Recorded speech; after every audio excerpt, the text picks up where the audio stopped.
Well, whilst at university after a night on the town, former student Bethany Cleasby was raped by a man she met in a bar. Terrified no one would believe her because she was so drunk, Bethany joins us now along with her mum, Kim Marie, and welcome both of you. It's very brave to talk today about this, so thank you. How did you feel about starting uni when you went for the first time? It was a fresh new leaf. I was really excited. It was like a way to start over in life, because I'd sort of not had a greatest time beforehand. I have to say my drinking probably started a little bit before I went to uni, not to the extent it was at uni, but so going to uni was like a great fresh start. Yeah, this is new. going to be amazing. And how did you feel when you met your new housemates? Yeah, excited. The first thing we were thinking about was where are we going to go out and how much are we going to drink, and literally the first conversation. So was there kind of a pressure to actually drink that first week?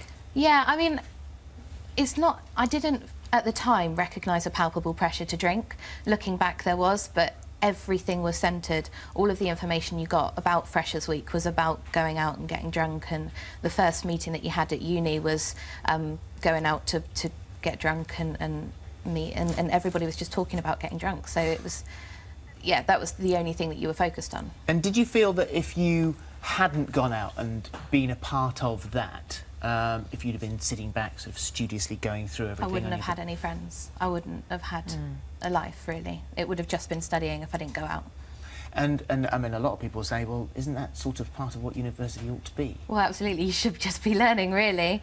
But, yeah, but you're also there, I mean, your parents and your relatives will say to you, oh, you'll meet your friends for life at uni, and it's going to be the best time of your life, you'll never have experiences like this, and you're going to create so many memories. And so you're sort of hell-bent on creating those memories. You feel a pressure to be Miss Popular and have all these wonderful, exciting stories to tell, and sort of the fun that you had. Well, you say that was a sort of creeping thing. It was a social thing. You drank more, you drank more, you drank more. Yeah. But also, although you say you didn't feel necessarily pressured into drinking, you say there was a pressure for sex. Absolutely.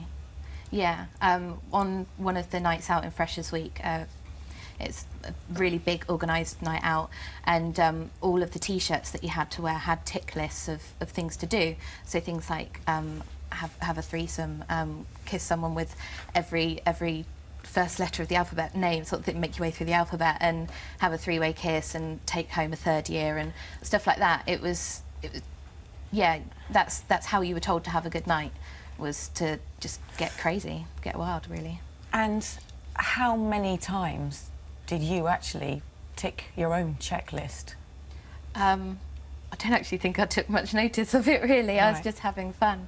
But, yeah, no, there were, especially the boys, they were definitely very keen on ticking off all of the boxes. Well, you say that there are angels, and they're older students who are there to look after the younger ones.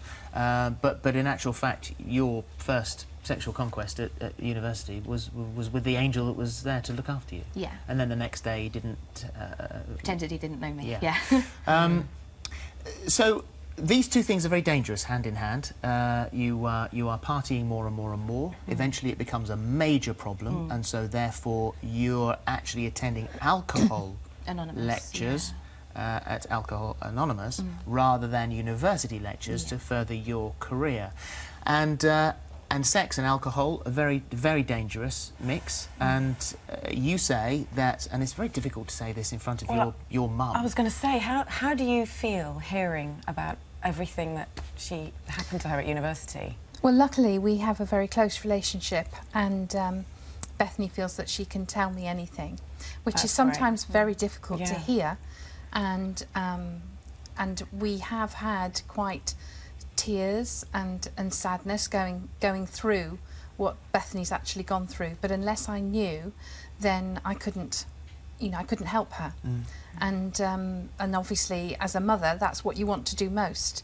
I want to help her, I want to protect her, and I want to help her grow whole again. Did you have any idea what she was doing while she was there? No, not at first anyway. The first indication we had was she'd been there just less than a term. So she was coming home for the Christmas break the following week, and she rang up and said that she had spent all of her student money, grant, loans, everything, and she was £1,000 overdrawn, and most of it had gone on drink. Mm. Wow. And she was terrified.